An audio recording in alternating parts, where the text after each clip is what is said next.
672e journal de bord. Bonjour Jean-Marie Le Pen. Bonjour Laurent. Alors, on a l'impression de refaire toujours le même journal de bord au fond parce que l'actualité ne change pas. Et toutes les fois qu'il y a une actualité prétendument actuelle, elle nous rappelle au fond les conditions de la fondation du Front National, des décennies qui ont suivi, avec les mêmes objections sur les mêmes politiques pour arriver au même résultat. Vous avez ce sentiment en regardant la télévision ? Ça ne change pas, c'est toujours les mêmes problèmes non résolus. C'est toujours la même récidive en quelque sorte, la même répétition, et on finit par s'en lasser. Et je pense que le public finit par s'en lasser et à se déprendre des pratiques démocratiques. Alors, prenons les choses dans l'ordre tout de même. Commençons par ces fameux rodéos qui perturbent de très nombreuses villes de France. Avec ce sujet, comment faut-il les stopper? Alors, qu'est-ce qu'il faut faire? Est-ce qu'on autorise les policiers à percuter ceux qui se livrent à ces exercices? Ça existe en Grande-Bretagne, un petit peu dans un autre contexte. C'est plutôt contre le vol à l'arraché, plutôt que contre les rodéos urbains, comme on dit. Est-ce qu'il faut aller plus loin? Est-ce qu'il faut détruire les engins au fur et à mesure qu'on les trouve?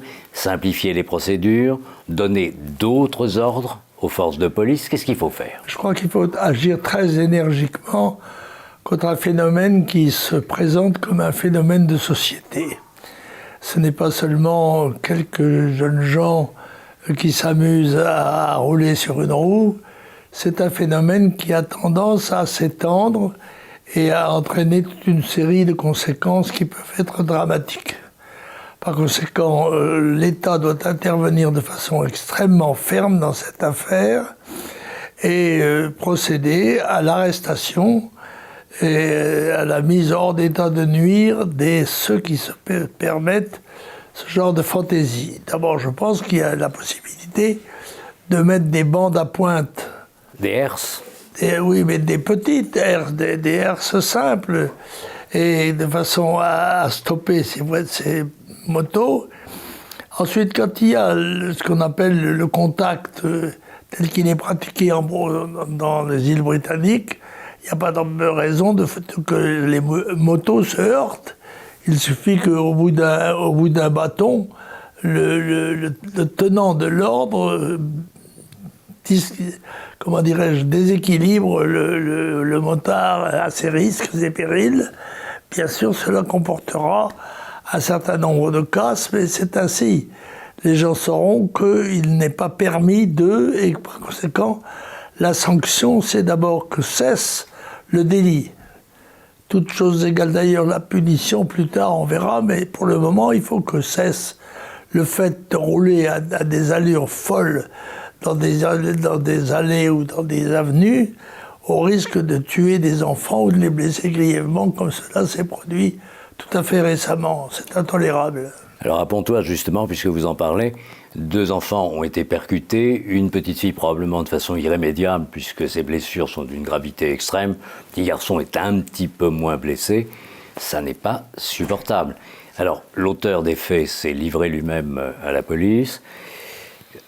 Si cette petite fille ne survit pas à ses blessures, ça devient un homicide involontaire, mais enfin tout de même, on ne peut pas se contenter d'un rappel à la loi, n'est-ce pas? C'est d'une gravité extrême. Non, bien sûr, il passera quelques années de sa vie en prison, mais cela ne sera pas dissuasif pour les tenants de ce phénomène de société qui constitue une espèce de défi à l'autorité, une espèce de provocation à l'État, et par conséquent, il faut y mettre fin très rapidement, avec beaucoup de fermeté. Plus on attendra, plus cela coûtera cher de le réduire. Alors, dans un contexte un petit peu différent, une proposition de loi qui vient de la majorité présidentielle et qui suggère, pour faciliter l'intégration des nouveaux Français, en quelque sorte, d'ouvrir le droit de vote aux élections municipales à tous les étrangers, y compris ceux qui n'appartiennent pas à la communauté européenne. C'est un serpent de mer. Même François Mitterrand, qui avait dit qu'il y était favorable au début de son premier septennat, y avait complètement renoncé, peut-être sous la pression d'ailleurs de certains succès du Front National et de cette partie de l'opinion. Et voilà que ça revient. Alors comment interpréter ça? C'est sérieux? Est-ce que c'est quelqu'un de la majorité présidentielle qui veut donner un signal plutôt à gauche pour corriger d'autres événements qui peuvent donner l'impression que cette majorité penche à droite, notamment quand il faut les voix LR à l'Assemblée nationale pour faire passer les projets budgétaires. Qu'est-ce que vous en pensez? Est-ce qu'il faut prendre ça au sérieux, ouvrir le droit de vote, au fond, à tout le monde, premier échelon aux élections municipales? Bon, il est très clair qu'il n'est pas question, en aucune manière, ni en aucun temps, d'ouvrir le droit de vote aux étrangers. C'est clair. Le droit de vote appartient aux citoyens français. Il fait partie du droit essentiel. Et par conséquent, il n'est pas question de le céder à qui que ce soit. Et en particulier, pas aux étrangers, quelle que soit leur qualification ou leur motivation. Je crois qu'il s'agit là d'un de ces problèmes qui agitent de temps en temps le monde politique, qui souvent sont présentés un peu comme des provocations. Je pense que c'était le cas au début et ça continue de l'être. Il faut être très clair là et sanctionner sans esprit de faiblesse toutes sortes de tentatives de remplacer le droit de vote des citoyens par le droit de vote des habitants. Alors dans le même état d'esprit, un autre député, celui-là plutôt à droite, mais qui fait plutôt partie de la partie LR compatible avec Macron, se débarque et se déboîte tout à coup parce que peut-être Éric Ciotti, son probable concurrent à la présidence LR à la rentrée, est plutôt marqué à droite et qui proposerait lui de rétablir la Cour de sûreté de l'État ou son équivalent, cette juridiction d'exception que le général de Gaulle avait créée dans le contexte de la guerre d'Algérie et que François Mitterrand a supprimée quand il est arrivé. Je ne crois pas que ce soit les tribunaux qui nous manquent.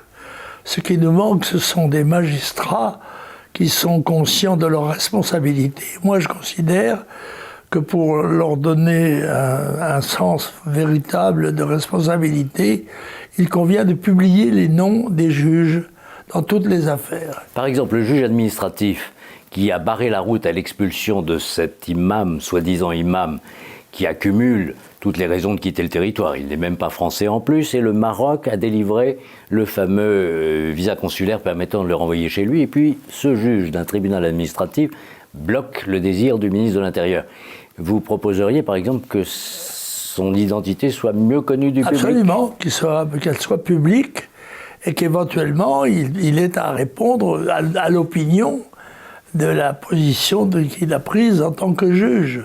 Ça me paraît absolument normal, cette espèce d'anonymat des gens qui sont capables de vous envoyer en prison me paraît tout à fait anormal. On se souvient de la promotion du juge d'Outreau, le juge d'instruction qui avait mis en prison des gens dont on s'est aperçu par la suite qu'ils n'avaient aucune responsabilité dans les faits qui étaient reprochés. Voilà. Mais il a eu une promotion, lui, en tout cas il est toujours magistrat. Oui, mais je pense que cette mesure élémentaire et peu coûteuse sera de nature à dissuader d'un certain nombre de fantaisistes, de juges fantaisistes, qui se croient tout permis, y compris la justice des juges. Alors pour éviter ça, justement, le gouvernement des juges, est-ce qu'on ne pourrait pas prendre modèle sur le régime américain? Autrement dit, les magistrats aux États-Unis, pour la plupart en tout cas, sont élus. Oui, c'est un changement radical de notre société. Je ne le crois pas souhaitable.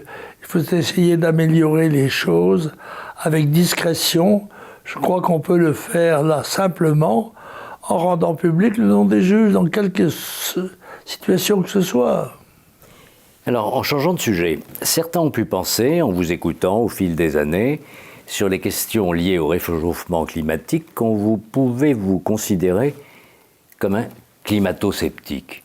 Mais quand nous vivons les événements que nous vivons, par exemple cette année, mais depuis plusieurs années, à savoir visiblement un changement climatique vers le haut, les incendies qui se répandent dans des lieux de France qui généralement étaient préservés par ce type d'événements, alors êtes-vous climato-sceptique ou bien quelle est votre pensée profonde sur ce que nous vivons aujourd'hui en matière de climat? Je crois que nous ne pouvons pas échapper aux événements climatiques qui sont tout à fait loin de nous.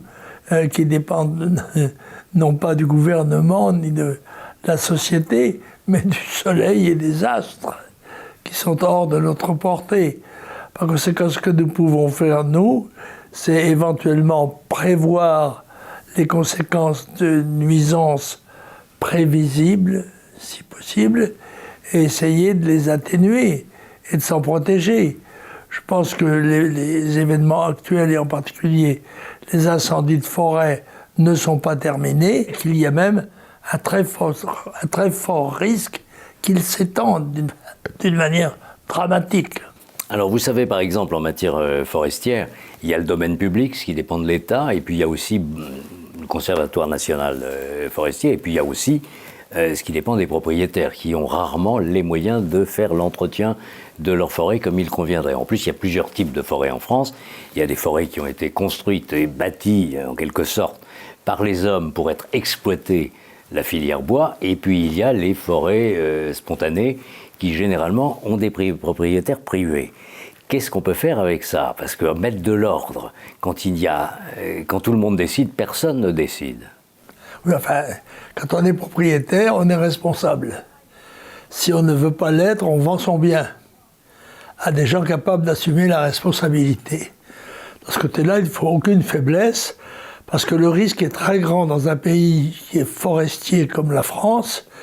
Le risque d'incendie par contagion est tel, par des périodes comme celle-ci, où se cumulent tous les inconvénients climatiques, des risques qui sont considérables, parce qu'on a bâti quelquefois de façon très proche de ces milieux sympathiques, qui étaient les milieux arborescents et forestiers, mais en effet qui comportent un très grand risque, dont il doit être tenu compte.